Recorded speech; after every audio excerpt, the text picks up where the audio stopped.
എന്തൊക്കെയുണ്ട് വിശേഷങ്ങൾ? എല്ലാവർക്കും സുഖം തന്നെയെന്ന് വിശ്വസിക്കുന്നു. ഞങ്ങളിവിടെ സുഖമായിരിക്കുന്നു. അപ്പോൾ ഞാനിന്ന് വന്നിരിക്കുന്നത് ഒരു മലബാറി ബീഫ് ബിരിയാണി ആയിട്ടാണ് കേട്ടോ. ഇതിനു മുൻപ് ഞാൻ ബീഫ് ബിരിയാണി ഇട്ടിട്ടുണ്ട്. ഇതൊരു മലബാർ കല്യാണ ബിരിയാണിയാണ്. അപ്പോൾ ഈ ബിരിയാണിയുടെ റെസിപ്പി എനിക്ക് കിട്ടിയ കഥ എങ്ങനെയാണെന്ന് വെച്ച് കഴിഞ്ഞാൽ, ഞങ്ങളുടെ ഒരു ഫാമിലി ഫ്രണ്ട് ഉണ്ട്, നമ്മുടെ കിൽട്ടൺ ഗ്രൂപ്പ്സിൻ്റെ സാരഥി റിയാസിൻ്റെ വീട്ടിൽ ഞങ്ങളൊരു ദിവസം ഭക്ഷണത്തിന് വിളിച്ചിട്ടുണ്ടായിരുന്നു. അവിടെ പോയപ്പോൾ റിയാസിൻ്റെ ഭാര്യ ഹുസ്നു ഒരുപാട് തരത്തിലുള്ള മലബാറി വിഭവങ്ങളൊക്കെ ഉണ്ടാക്കി വെച്ചിട്ടുണ്ടായിരുന്നു. അപ്പോൾ അതിൽ എനിക്ക് സ്പെഷ്യലായിട്ട് എന്തായിരുന്നു, വെജിറ്റബിൾ ബിരിയാണി ആയിരുന്നു. ചേട്ടന് പക്ഷേ ബീഫ് ബിരിയാണി ആയിരുന്നു. അങ്ങനെ ചേട്ടൻ ബിരിയാണി കഴിച്ചപ്പോൾ അങ്ങനെ വാദോരാതെ പ്രശംസിച്ചുകൊണ്ടിരിക്കുകയായിരുന്നു. അപ്പം ഞാൻ ചോദിച്ചു, ഇത്രമാത്രം ടേസ്റ്റുള്ള ബിരിയാണിയാണോ? അതെ. അങ്ങനെ ഞാൻ ഹുസ്നുവിൻ്റെ അടുത്ത് റെസിപ്പി ചോദിച്ച് മനസ്സിലാക്കി ഉണ്ടാക്കിയൊരു ബിരിയാണിയാണ് കേട്ടോ. അപ്പോൾ ഹുസ്നു ഒരുപാട് താങ്ക്സ് ഉണ്ട് കേട്ടോ. ഹുസ്നുവിൻ്റെ കയ്യിൽ ഒരുപാട് മലബാറി വിഭവങ്ങളുടെ റെസിപ്പീസ് ഉണ്ട്. അപ്പം ഞാൻ പതുക്കെ അടിച്ചു മാറ്റിയിട്ട് നമ്മുടെ ചാനലിൽ ഇടാം. പിന്നെ ഹുസ്നുവിൻ്റെ ഒരു പ്രധാനപ്പെട്ട ഒരു ഐറ്റം ഉണ്ട് കേട്ടോ, അതായത് ഭയങ്കര ഹിറ്റായിട്ടുള്ള റെസിപ്പി ഉണ്ട്, അതായത് നമ്മുടെ ക്രാബ് ബിരിയാണി. അത് പിന്നെ ഞാൻ പറഞ്ഞിട്ടുണ്ട്, അവരെ വീട്ടിൽ പോയിട്ട് ഷൂട്ട് ചെയ്ത് ഇടാന്ന് പറഞ്ഞിട്ടുണ്ട്. ഒരു ദിവസം ആ ക്രാബ് ബിരിയാണിയും നമ്മൾ വിനാസ് കറികളിൽ വരും. അപ്പോൾ ഒരുപാട് thanks Riyas, thank you so much. ഉണ്ടാക്കി നോക്കിയിട്ട് ഫീഡ്ബാക്ക് പറയാൻ മറക്കരുത്.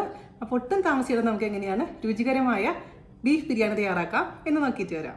അപ്പോൾ നമുക്ക് കണ്ണൂർ സ്പെഷ്യൽ കല്യാണ ബിരിയാണി എങ്ങനെയാണ് തയ്യാറാക്കാമെന്ന് നോക്കാം. ഓക്കെ, അതിനുവേണ്ടി നമുക്ക് ആദ്യം റെഡിയാക്കി വെക്കേണ്ടത് നമ്മുടെ ഉള്ളി പൊരിച്ചതാണ്, അതായത് പിസ്ത.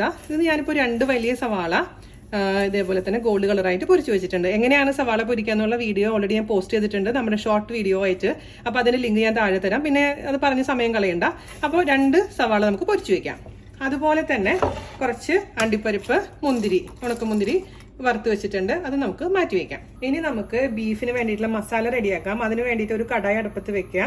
അതിലോട്ട് നമുക്ക് നമ്മുടെ സവാള പൊരിച്ച നെയ്യ് അല്ലെങ്കിൽ വെളിച്ചെണ്ണ ഉപയോഗിക്കാം. ഞാനിപ്പോൾ അതിൽ നിന്ന് എടുത്തിട്ട് 3 ടേബിൾ സ്പൂൺ ഒഴിച്ചു കൊടുക്കുന്നുണ്ട്. ഇപ്പൊ സവാള നമുക്ക് കംപ്ലീറ്റ് നെയ്യിൽ തന്നെ പൊരിച്ചെടുക്കാം, അല്ലെങ്കിൽ നെയ്യിലെ കുറച്ച് വെളിച്ചെണ്ണയും കൂടെ ഒഴിച്ചിട്ട് അങ്ങനെ പൊരിച്ചെടുക്കാം കേട്ടോ. അപ്പൊ നിങ്ങൾക്ക് എന്താണ് കംഫർട്ടബിൾ ആയി തോന്നുന്നു അത് ചെയ്തോളൂ. സവാള പൊരിച്ച് നെയ്യിന്റെ കൂട്ടത്തിൽ കൂടെ ഞാൻ 2 ടേബിൾ സ്പൂൺ വെളിച്ചെണ്ണയും കൂടെ ചേർത്ത് കൊടുക്കുന്നുണ്ട്.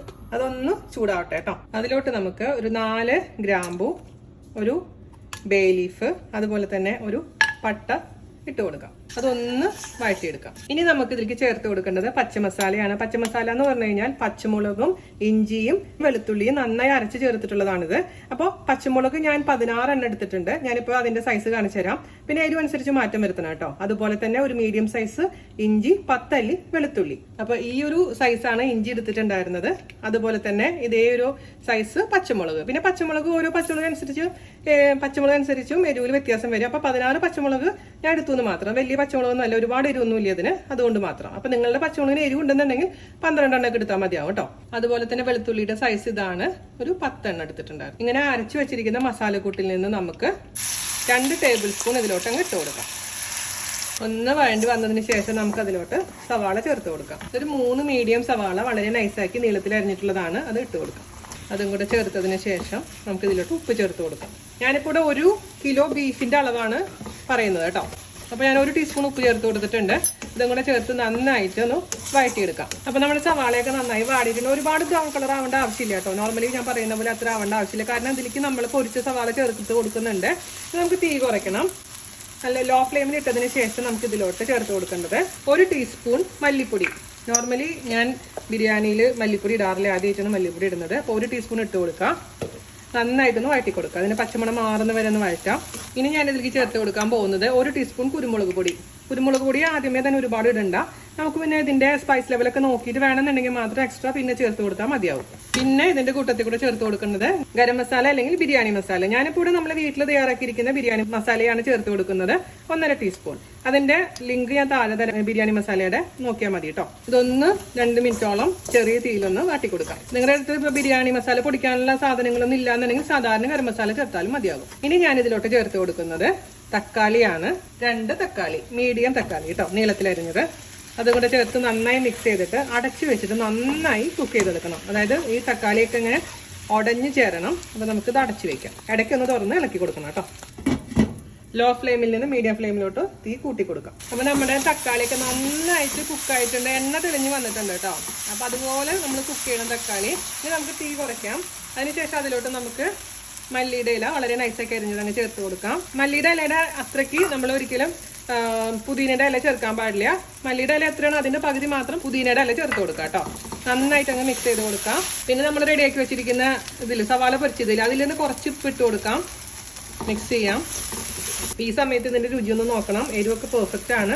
അല്പം ഉപ്പ് മാത്രം നമുക്ക് ചേർത്ത് കൊടുക്കാം.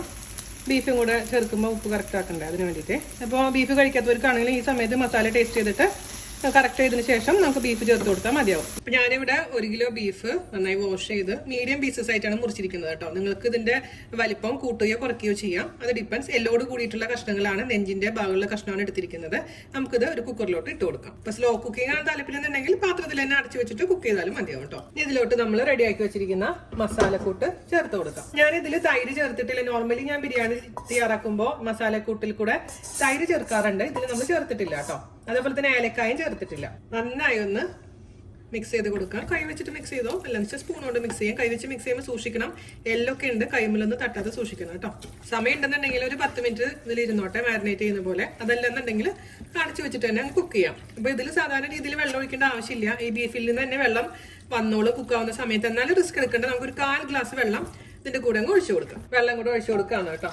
ഇത് നമുക്കിത് അടച്ചു വെച്ചിട്ട് മീഡിയം ഫ്ലെയിമിലൊരു 6 or 7 വിസിൽ. അത് ഓരോ ബീഫ് അനുസരിച്ചും വ്യത്യാസം ഉണ്ടാവും. ഇപ്പൊ നല്ല ഇളയ ബീഫാണെന്നുണ്ടെങ്കിൽ പെട്ടെന്ന് തന്നെ കുക്കായി കിട്ടും. അതേസമയം കുറച്ച് മൂത്തതാണെന്നുണ്ടെങ്കിൽ 10 വിസിലും ചിലപ്പോൾ 12 വിസിൽ വരെയൊക്കെ പോയിന്ന് വരും. അത് ഡിപ്പെൻസ് കേട്ടോ. അപ്പൊ നിങ്ങൾ അത് നോക്കിക്കോളൂ. അത് തുറന്നൊരു 6 വിസിൽ കഴിഞ്ഞതിന് ശേഷം ഓഫ് ചെയ്തിടുക. അതിനുശേഷം ഒരു 15 മിനിറ്റ് കഴിഞ്ഞിട്ട് തുറന്ന് നോക്കുക. എന്നിട്ട് നന്നായി കുക്കായിട്ടില്ലെങ്കിൽ വീണ്ടും ഇതേപോലെ തന്നെ കൂടുതൽ സമയം കുക്ക് ചെയ്യാം. അപ്പൊ നമുക്ക് അടച്ചു വെക്കാം. അപ്പൊ നമ്മളെ ബീഫ് കുക്കറിൽ കുക്കായിട്ടുണ്ട്. അത് വിസിലൊക്കെ വന്ന് ഞാൻ ഓഫ് ചെയ്തിട്ടിട്ടുണ്ട്. ആ സമയം കൊണ്ട് നമുക്ക് റൈസ് കുക്ക് ചെയ്യണം. അതിന് വേണ്ടിയിട്ട് ഒരു വലിയ കടായി എടുക്കുക. അതിലോട്ട് നമുക്ക് കുറച്ച് നെയ്യും അതുപോലെ തന്നെ കുറച്ച് വെളിച്ചെണ്ണയും ഒഴിച്ചു കൊടുക്കാം. നിങ്ങൾക്ക് വെളിച്ചെണ്ണ താല്പര്യമില്ലെങ്കിൽ ഒഴിവാക്കാം കേട്ടോ. ഞാൻ 2 ടേബിൾ സ്പൂൺ നെയ്യ് ഒഴിച്ചു കൊടുത്തിട്ടുണ്ട്. അതുപോലെ തന്നെ നമുക്ക് 2 ടേബിൾ സ്പൂൺ വെളിച്ചെണ്ണ ഒഴിച്ചു കൊടുക്കാം. പിന്നെ നമുക്ക് അവസാനം ദം ചെയ്യുമ്പോൾ വീണ്ടും നമ്മൾ അതിലോട്ട് നെയ്യൊക്കെ ചേർത്ത് കൊടുക്കുന്നുണ്ട് കേട്ടോ. ഇനി നമുക്ക് ഇതിലോട്ട് പട്ട, 5 ഗ്രാമ്പു, ഒരു 4 ഏലക്കായ, ഒരു ബേ ലീഫ് ഇട്ട് കൊടുത്തിട്ടുണ്ടെങ്കിൽ നമുക്ക് തീ ഓൺ ചെയ്ത് കൊടുക്കാം. ഞാനിവിടെ 4 ഗ്ലാസ് കൈമ റൈസ്, അതായത് ജീരകശാല അരി, അതിനെ നന്നായി വാഷ് ചെയ്തു. അതിനുശേഷം 20 മിനിറ്റ് വെള്ളത്തിലിട്ട് വെച്ചിട്ടുണ്ടായിരുന്നു കുതിർക്കാൻ വേണ്ടിയിട്ട്. പിന്നെ വെള്ളമെല്ലാം കളഞ്ഞ് ഡ്രെയിൻ ചെയ്ത് വെച്ചിരിക്കുന്ന അരിയാണ് കേട്ടോ ഇത്. അപ്പോൾ നമുക്ക് റെഡിയാക്കി എപ്പോഴും മാറ്റി വെക്കണം. ഈ ബിരിയാണി ഉണ്ടാക്കുമ്പോൾ ബസ്മതി റൈസ് സാധാരണ രീതിയിൽ ഉപയോഗിക്കാറില്ല കേട്ടോ. ഇതിലോട്ട് നമുക്ക് ഒരു 1/2 സവാള നൈസാക്കി അരിഞ്ഞ് ചേർത്ത് കൊടുക്കാം. ഒന്ന് വഴറ്റിയെടുക്കാം. ഇനി ഇതിലോട്ട് നമ്മൾ നേരത്തെ റെഡിയാക്കി വെച്ചിരിക്കുന്ന പച്ച മസാലയിൽ അതിൽ കുറച്ച് ബാക്കി ഉണ്ടായിരുന്നു. അതിൽ 1/2 ടേബിൾ സ്പൂൺ മാത്രം ചേർത്ത് കൊടുക്കാം. ഇതിന്റെ പച്ചമണം മാറിയിട്ടുണ്ട്. അതിലോട്ട് നമുക്ക് 8 ഗ്ലാസ് വെള്ളം ഒഴിച്ചു കൊടുക്കാം. ഞാനിവിടെ 4 ഗ്ലാസ് അരിയാണ് എടുത്തിരിക്കുന്നത്. ഏകദേശം 1 കിലോ വെയിറ്റ് വരും. അതിലേക്ക് 8 ഗ്ലാസ്, 1 ഗ്ലാസ് അരിക്ക് 2 ഗ്ലാസ് വെള്ളം എന്നുള്ള കണക്ക് കേട്ടോ. നന്നായിട്ട് മിക്സ് കഴിഞ്ഞ് ഹൈ ഫ്ലെയിമിൽ വെക്കാം. ഇതിലോട്ട് നമുക്ക് ആവശ്യത്തിന് ഉപ്പ് ചേർത്ത് കൊടുക്കാം. ഞാനിപ്പോൾ 2 ടീസ്പൂൺ ഉപ്പ് ചേർത്ത് കൊടുത്തിട്ടുണ്ട്. അതൊന്ന് രുചിച്ച് നോക്കാം. അല്പം ഉപ്പൊന്ന് മുന്നോട്ട് നിൽക്കണം കേട്ടോ, ഒരുപാടല്ല. അതായത് നമ്മൾ ആ ചോറിട്ട് വേവിക്കുന്ന സമയത്ത് അപ്പോഴാണ് ചോറിലോട്ടൊക്കെ കറക്റ്റായിട്ട് ഉപ്പ് പിടിക്കുള്ളൂ. ഉപ്പ് കുറവ് പോലെ തോന്നുകയാണെങ്കിൽ ചോറ് റെഡി ആയി കഴിയുമ്പോൾ ഉപ്പ് കറക്റ്റായിട്ട് വരില്ല. അതുകൊണ്ട് ഒരല്പം മുന്നോട്ട് നിൽക്കണം എപ്പോഴും ഉപ്പ്. ഒരു 1/4 ടീസ്പൂണും കൂടി ഇട്ട് കൊടുക്കും. അപ്പോൾ ഞാനിപ്പോൾ 2.25 ടീസ്പൂൺ ഉപ്പ് ചേർത്ത് കൊടുത്തിട്ടുണ്ട്. ഇനി നമുക്ക് ഇതിലേക്ക് ചേർത്ത് കൊടുക്കേണ്ടത് 1 ടേബിൾ സ്പൂൺ ചെറുനാരങ്ങ നീര്. നന്നായിട്ട് ഈ വെള്ളം ഒന്ന് വെട്ടി തിളക്കട്ടെ. അപ്പോൾ നമുക്ക് റെഡിയാക്കി വെച്ചിരിക്കുന്ന അരി അങ്ങ് ഇട്ട് കൊടുക്കാം. വെള്ളം നന്നായി വെട്ടി തിളയ്ക്കാൻ തുടങ്ങിയിട്ടുണ്ടേ. അതിലോട്ട് നമുക്ക് അരി ഇട്ട് കൊടുക്കാം. മൊത്തത്തിലുള്ള അരി ഇട്ട് കൊടുത്തിട്ടുണ്ട്. നന്നായി അങ്ങ് മിക്സ് ചെയ്ത് കൊടുക്കാം. അതിനുശേഷം ഹൈ ഫ്ലെയിമിൽ തന്നെ വെച്ചിട്ട് നമുക്കിത് അങ്ങ് നന്നായിട്ട് തിളയ്ക്കാൻ അനുവദിക്കാം. അപ്പോൾ നന്നായിട്ട് തിളയ്ക്കാൻ തുടങ്ങിയിട്ടുണ്ട്. നമുക്കിനി ഫ്ലെയിം കുറയ്ക്കാം. ലോ ഫ്ലെയിമിലോട്ട് മാറ്റാണ് കേട്ടോ. ഇത് അടച്ചു വെക്കാം. ഇടയ്ക്കിടയ്ക്ക് നോക്കാൻ മറക്കരുത്. പിന്നെ ഞാനിതിന്റെ ഇവിടെ ഒരു ചെറിയൊരു ഹോൾ ഉണ്ടായിരുന്നു. അത് ഞാനൊരു ടിഷ്യൂ പേപ്പർ വെച്ചിട്ടൊന്ന് കവർ ചെയ്തിട്ടുണ്ട് കേട്ടോ. അപ്പോൾ ലോ ഫ്ലെയിമിൽ ഇത് കുക്കാവട്ടെ. ഇടയ്ക്കിടയ്ക്ക് ഇത് നോക്കുക. നല്ലതായിട്ട് വെള്ളം വറ്റി ഇങ്ങനെ വരുന്ന സമയത്ത് ഓഫ് ചെയ്തിട്ട് നമുക്ക് മാറ്റി വെക്കാം. അപ്പോൾ നമ്മുടെ ചോറ് വറ്റിയിട്ടുണ്ട്. ഓഫ് ചെയ്യാം. എന്നിട്ട് അപ്പുറത്തെ അടുപ്പിലോട്ട് മാറ്റി വെക്കാം കേട്ടോ. എന്നിട്ട് നമുക്ക് 10-20 മിനിറ്റ് കഴിഞ്ഞതിന് ശേഷം ഓപ്പൺ ചെയ്തു. ഞാനിവിടെ നമ്മുടെ കുക്കർ തുറന്നിട്ടുണ്ട്. ബീഫൊക്കെ നല്ല സൂപ്പറായിട്ട് കുക്കായിട്ടുണ്ട് കേട്ടോ. ഇങ്ങനെ ഫോർക്കോണ്ട് ഉള്ളിലോട്ട് കുത്തുമ്പോഴേക്കും നന്നായി പോകുന്നുണ്ടെങ്കിൽ വിട്ട് വരുന്നുണ്ട്. ആ ഒരു പരിവായിരിക്കണേ. അപ്പോൾ ഈ ഒരു ചാറ് ഇരുന്നോട്ടെ. ഒന്ന് വറ്റിയിട്ടുണ്ട്. ഇതിന്റെ ചൂട് കുറച്ചൊന്ന് കുറഞ്ഞിട്ടുണ്ട്. അപ്പോൾ ഇതുപോലെ ഒരു നല്ല തിക്കായിട്ടുള്ള ഒരു കൺസിസ്റ്റൻസിയാണ് വന്നിരിക്കുന്നത്. അത്രയും കൺസിസ്റ്റൻസി വേണം. അതേസമയം ഒരുപാട് ലൂസാന്ന് തോന്നുന്നുണ്ടെങ്കിൽ ഇതിന്റെ ചാറ് കുറച്ചൊന്ന് വറ്റിക്കണം എന്നർത്ഥം. ഇനി ഇതിലോട്ട് നമുക്ക് ഞാനിവിടെ ഫ്രൈ ചെയ്ത് വെച്ചിരിക്കുന്ന കുറച്ച് അണ്ടിപ്പരിപ്പും കിസ്മിസ് ഇട്ട് കൊടുക്കാം. പക്ഷെ അത് ഓപ്ഷനിലാണ് കേട്ടോ. അതുപോലെ തന്നെ നമ്മുടെ ബിസ്ത വറുത്ത് വെച്ചിരിക്കുന്ന ഫ്രൈ ചെയ്ത് വെച്ചിരിക്കുന്ന ഓണിയൻ ഇട്ട് കൊടുക്കാം. കുറച്ച് ഓണിയൻ നമുക്ക് ലാസ്റ്റ് ഇത് ഡെക്കറേറ്റ് ചെയ്യാൻ വേണ്ടിയിട്ട് മാറ്റി വെച്ചിട്ടുണ്ട് കേട്ടോ. പിന്നെ ഞാനിവിടെ ചേർത്ത് കൊടുക്കുന്നത് 1 ടീസ്പൂൺ ലെമൺ ജ്യൂസ്. അതിന് ശേഷം ഒന്ന് മിക്സ് ചെയ്ത് കൊടുക്കാം. പൊരിച്ച ആ സവാളയുടെയും ലെമൺ ജ്യൂസ് ഒഴിച്ച് കഴിഞ്ഞാൽ പിന്നെ നിങ്ങൾ നോക്കിയിട്ട് ടേസ്റ്റ് നോക്കിയിട്ട് എന്തെങ്കിലും കുറവുണ്ടെങ്കിൽ അഡ്ജസ്റ്റ് ചെയ്യാൻ മറക്കരുത്. വേണമെങ്കിൽ കുറച്ചും കൂടി ഗരം മസാല ചേർത്ത് കൊടുക്കാം. അപ്പോൾ ഞാനിവിടെ പ്രീതിക്ക് ടേസ്റ്റ് ചെയ്യാൻ കൊടുക്കട്ടെ. അതിനുശേഷം എന്തെങ്കിലും കുറവുണ്ടെങ്കിൽ ഞാനിവിടെ ചേർത്ത് കൊടുക്കാൻ പോവുകയാണ് കേട്ടോ. ഞാൻ പറയാം. അല്പം കൂടി ഉപ്പ് പറയുന്നുണ്ട്. ബാക്കിയെല്ലാം കറക്റ്റാണോ? എരുവക്കില്ലേ? മിക്സ് ചെയ്ത് കൊടുക്കുക. അപ്പോൾ ഇത് നമ്മുടെ ദം ചെയ്യാനുള്ള ബീഫ് റെഡി ആയിട്ടുണ്ട്. ഇനി ചോറും കൂടെ റെഡി ആയി കഴിഞ്ഞാൽ നമുക്ക് ദം ചെയ്യാൻ തുടങ്ങാം. അപ്പോൾ നമ്മുടെ ചോറ് കുക്കായിട്ടുണ്ട്. ഒന്ന് നോക്കുക. ഒരു ഫോർക്ക് വെച്ചിട്ട് ഇങ്ങനെ ഒന്ന് മുകളിലോട്ടങ്ങ് എടുക്കുക കേട്ടോ. അപ്പോൾ ഓവറായിട്ട് വെന്തുടഞ്ഞിട്ടൊന്നുമില്ല, കറക്റ്റ് വേവ് ആയിട്ടുണ്ട്. നമുക്കിനി ഇതങ്ങ് ദം ചെയ്യാം. അപ്പോൾ ദം ചെയ്യാൻ എടുക്കുമ്പോൾ ഞാൻ ഈ പട്ടയും ഈ ബേ ലീഫൊക്കെ മാറ്റും. ദം ചെയ്യാൻ വേണ്ടിയിട്ട് ഒരു കടായി വേറെ എടുക്കാം കേട്ടോ. അപ്പോൾ നമുക്ക് ദം ചെയ്യാൻ വേണ്ടിയിട്ട് നിങ്ങൾ ഏത് പാത്രത്തിലാണോ ദം ചെയ്യാൻ പോകുന്നത് ആ പാത്രം എടുക്കാം. നല്ല അടികട്ടിയുള്ള പാത്രം എടുക്കണം കേട്ടോ. അതിലോട്ട് നമുക്ക് നെയ്യ് ഒഴിച്ചു കൊടുക്കാം. എല്ലാ ഭാഗത്തും ഈ ഒന്ന് സ്പ്രെഡ് ചെയ്ത് കൊടുക്കണം കേട്ടോ, ഈ സൈഡിലേക്കും. ഇതിലോട്ട് നമ്മൾ റെഡിയാക്കി വെച്ചിരിക്കുന്ന ആ ബീഫിന്റെ ഗ്രേവിയും ബീഫിന്റെ കഷ്ണങ്ങളും ഇട്ട് കൊടുക്കാം. ആദ്യത്തെ ലെയർ എന്ന് പറയുന്നത് ബീഫ് മാത്രമാണ് കേട്ടോ. ബീഫിന്റെ കറിയാണ്. എല്ലാ ഭാഗത്തേക്കൊന്ന് നിരത്തി കൊടുക്കാം. റൈസ് ലെയർ ചെയ്ത് കൊടുക്കാം. ഇപ്പൊ നിങ്ങൾക്ക് വേണമെന്നുണ്ടെങ്കിൽ ഒറ്റ ലെയറായിട്ട് റൈസ് ഇട്ട് കൊടുക്കുക, അല്ലെങ്കിൽ റൈസ് കുറച്ചിടുക, അതിന്റെ മുകളിൽ കുറച്ച് ഗരം മസാല സംഭവങ്ങളൊക്കെ ഇട്ടിട്ട് വീണ്ടും റൈസ് ഇട്ടിട്ട് ലെയർ ചെയ്യുക. എങ്ങനെയാണ് നിങ്ങൾക്ക് താല്പര്യം അതുപോലെ ചെയ്തോളൂ കേട്ടോ. ഇപ്പോൾ അവനിൽ വെച്ചിട്ട് നിങ്ങൾക്ക് ഇത് ബേക്ക് ചെയ്തെടുക്കാം. അപ്പോൾ അവനിൽ വെച്ച് ബേക്ക് ചെയ്യുമ്പോൾ ശ്രദ്ധിക്കേണ്ട കാര്യം എന്താണെന്ന് വെച്ച് കഴിഞ്ഞാൽ കുറച്ചിങ്ങനെ റൈസ് ഡ്രൈ ആവുന്ന പോലെ എനിക്ക് ഫീൽ ചെയ്യാറുണ്ട്. അങ്ങനെയാന്ന് വെച്ച് കഴിഞ്ഞാൽ കുറച്ച് പാല് അല്ലെങ്കിൽ ചൂടുവെള്ളം അതിലേക്കും ഒഴിച്ചു കൊടുക്കണം കേട്ടോ. ചോറ് ഇതേപോലെ തന്നെ ലെയർ ആയിട്ട് ഇട്ട് കൊടുക്കാം. അപ്പൊ ആദ്യത്തെ ലെയർ ഇട്ട് കൊടുത്തിട്ടുണ്ട്. ഇതിന്റെ മുകളിലോട്ട് നമുക്ക് റെഡിയാക്കി വെച്ചിരിക്കുന്ന ഗരം മസാല അല്ലെങ്കിൽ ബിരിയാണി മസാല കുറച്ച് അങ്ങ് സ്പ്രിങ്കിൾ ചെയ്ത് കൊടുക്കുക, തൂക്കി കൊടുക്കുക. ഒരുപാടൊന്നും വേണ്ട കേട്ടോ, പേരിന് വേണ്ടി മാത്രം മതി. ഇനി കുറച്ച് കിസ്മിസും അണ്ടിപ്പരിപ്പും ഉണ്ടെങ്കിൽ ഇട്ട് കൊടുക്കാം. അതുപോലെ തന്നെ കുറച്ച് പുതിനയുടെ ഇല, മല്ലിയുടെ ഇല, പിന്നെ നെയ്യ്. പിന്നെ നമുക്ക് ചേർത്ത് കൊടുക്കേണ്ടത് റോസ് വാട്ടർ ആണ്. റോസ് വാട്ടർ കുറച്ച് ഇങ്ങനെ സ്പ്രിങ്കിൾ ചെയ്ത് കൊടുക്കാം. റോസ് വാട്ടറിന്റെ ഒരു വാസന താല്പര്യമില്ലാത്തവർക്ക് ഒഴിവാക്കാം കേട്ടോ. പക്ഷേ ഈ ഒരു ബിരിയാണിയിൽ റോസ് വാട്ടർ നല്ലതാണ്. ഞാൻ ഉണ്ടാക്കി നോക്കിയപ്പോൾ ജാൻചേട്ടൻ നല്ല ഇഷ്ടപ്പെട്ടായിരുന്നു. നിങ്ങൾക്ക് ഇപ്പോൾ ഇതിലേക്ക് കളറോ അല്ലെങ്കിൽ മഞ്ഞപ്പൊടിയോ അല്ലെങ്കിൽ സാഫ്രോണോ വേണമെങ്കിൽ ചേർത്ത് കൊടുക്കാം കേട്ടോ, കുഴപ്പമില്ല. പാലിൽ മിക്സ് ചെയ്തിട്ട് ചേർത്ത് കൊടുത്താൽ മതി. ഞാനിപ്പോൾ കളറോ സാഫ്രോണോ ഒന്നും ചേർക്കുന്നില്ല. ഇനി നമുക്ക് വീണ്ടും ഇത് സെയിം പോലെ തന്നെ റിപ്പീറ്റ് ചെയ്യാം. അപ്പോൾ ഞാൻ മൊത്തത്തിലുള്ള റൈസും ഇതിലിട്ട് കൊടുത്തിട്ടുണ്ട്. ഞാൻ ലാസ്റ്റ് ഇടുന്ന സമയത്ത് ഇതിന് ഏറ്റവും മേലെ ഞാൻ നമ്മുടെ ഇലകളൊന്നും ഇട്ട് കൊടുക്കാറില്ല. അതെന്താണെന്നറിയുമോ, നമ്മൾ ദം ചെയ്ത് വരുമ്പോൾ ഇലകളൊക്കെ ഇങ്ങനെ കറുത്ത കളറായിട്ടിരിക്കുന്നത് പോലെ തോന്നാറുണ്ട്. അതുകൊണ്ട് ഞാൻ ഇടാറില്ല. നമുക്ക് ലാസ്റ്റ് ഡെക്കറേറ്റ് ചെയ്യുന്ന സമയത്ത് കുറച്ചും കൂടെ കൊറിയാണ്ടർ ലീവ്സും പുതിന ലീവ്സ് ഒക്കെ ഇട്ട് കൊടുക്കാം കേട്ടോ. അപ്പൊ ഇത് മതി. നമുക്ക് ഇനി ഇതിന് ദം ചെയ്യാൻ വേണ്ടി വെക്കണം. അതിന് വേണ്ടി ആദ്യം തന്നെ നമുക്ക് ഒരു അലുമിനിയം ഫോയിൽ വെച്ചിട്ട് ജസ്റ്റ് ഒന്ന് കവർ ചെയ്ത് കൊടുക്കാം. അപ്പൊ ഞാൻ ഇത് കവർ ചെയ്തിട്ടുണ്ടെങ്കിൽ വീണ്ടും ഇതിന്റെ മുകളിൽ നമുക്കൊരു മൂടി വെച്ച് മൂടാം. ഒട്ടും തന്നെ ഇതിനുള്ളിൽ നിന്ന് എയർ പോകാൻ പാടില്ല. ദോശത്തവ എടുത്ത് വെക്കണം. ഡയറക്റ്റ് ആയിട്ട് ഒരിക്കലും നമ്മുടെ പാത്രം തീയിൽ വെക്കാൻ പാടില്ല. ദം ചെയ്യുമ്പോൾ ചൂടായ ദോശത്തവയുടെ മേലെയാണ് നമുക്ക് പാത്രം വെക്കേണ്ടത് കേട്ടോ. ലോ ഫ്ലെയിമിൽ 1 മണിക്കൂറെങ്കിലും നമുക്ക് ദം ചെയ്തെടുക്കാം. കാരണം ക്വാണ്ടിറ്റി കൂടുതലാണ്. അപ്പോൾ 1 മണിക്കൂറെങ്കിലും ലോ ഫ്ലെയിമിൽ ദം ചെയ്യാം. എന്തായാലും കരിഞ്ഞൊന്നും പോകില്ല. കാരണം താഴെ ഗ്രേവിയുള്ള നമ്മുടെ കറിയാണുള്ളത്. അപ്പോൾ ധൈര്യമായിട്ട് വെക്കാം. ലോ ഫ്ലെയിമിൽ വെക്കണം എന്ന് മാത്രമേ ഉള്ളൂ കേട്ടോ. എന്നിട്ട് 1 മണിക്കൂർ കഴിഞ്ഞ് നമുക്ക് ഓഫ് ചെയ്യാം. അപ്പം നമ്മുടെ ദം പൊട്ടിക്കാം. അടിപൊളിയായിട്ടുള്ള നമ്മുടെ ബിരിയാണി സൂപ്പർ തന്നെ ഉണ്ടാകും. ആവി പറക്കുന്നുണ്ട്. ഇതാണ് അതിന്റെ പരുവം. ചോറൊക്കെ നല്ല പെർഫെക്റ്റ് ആയിട്ടുണ്ട്.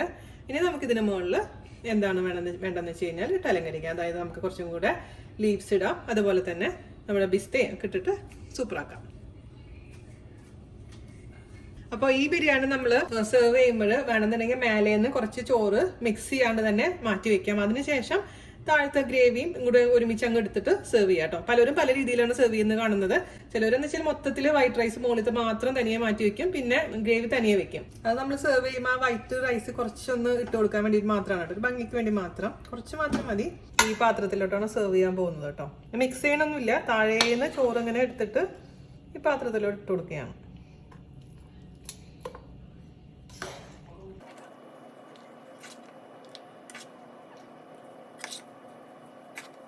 ഇങ്ങനെ ചെയ്യുമ്പോൾ ഇതിൽ ലെയർ വരും. പിന്നെ ലോ ഫ്ലെയിമിൽ ദം ചെയ്യാൻ മറക്കരുത് കേട്ടോ. ഹൈ ഫ്ലെയിമിലൊന്നും എടുത്ത് ദം ചെയ്യരുത് കേട്ടോ. അത് താഴെ കരിഞ്ഞു പോയി, അതെപ്പോഴും ശ്രദ്ധിക്കണേ. അപ്പോൾ ഈ ബാക്കി കുറച്ചുണ്ട്, അത് വേറൊരു പാത്രത്തിലോട്ട് ആക്കി കൊടുക്കും. അപ്പോൾ ഇതാ ഞാൻ ബാക്കി ഉണ്ടായിരുന്ന ബിരിയാണി ഈ ഒരു പ്ലേറ്റിലും സെർവ് ചെയ്തിട്ടുണ്ട്. നമ്മുടെ ബീഫിന്റെ കുറച്ച് ഗ്രേവിയും കഷ്ണത്തോട് കൂടിയിട്ട് സൈഡിലോട്ട് മാറ്റിയിട്ടുണ്ട്, താഴേന്ന് എടുത്തിട്ട്. പിന്നെ ബാക്കി റൈസും ബീഫും കൂടിയിട്ടുള്ള മിക്സും ഉണ്ട്. അപ്പോൾ ഞാൻ പറഞ്ഞില്ല എങ്ങനെയാണ് നിങ്ങൾക്ക് താല്പര്യം അതുപോലെ. അപ്പോൾ ഇത്രയുള്ള പരിപാടി. ഞാൻ അതിൻ്റെ കൂടെ സെർവ് ചെയ്യാൻ പോകുന്നത് നമ്മുടെ സ്വന്തം റൈത്തയും ലെമൺ ഡേറ്റ്സ് പിക്കിളും ആണ് കേട്ടോ. അപ്പോൾ എല്ലാവർക്കും ഇഷ്ടപ്പെട്ടു എന്ന് വിശ്വസിക്കുന്നു. ചേട്ടൻ വരുമ്പോൾ ഞാൻ കൊടുക്കട്ടെ. അതിനുശേഷം ചേട്ടൻ്റെ ഫീഡ്ബാക്കും ഞാൻ പറയാം. അപ്പോൾ അടുത്ത അടിപൊളിയായിട്ടുള്ള റെസിപ്പി ആയിട്ട് വരുന്നവരെ നന്ദി, നമസ്കാരം. Thank you.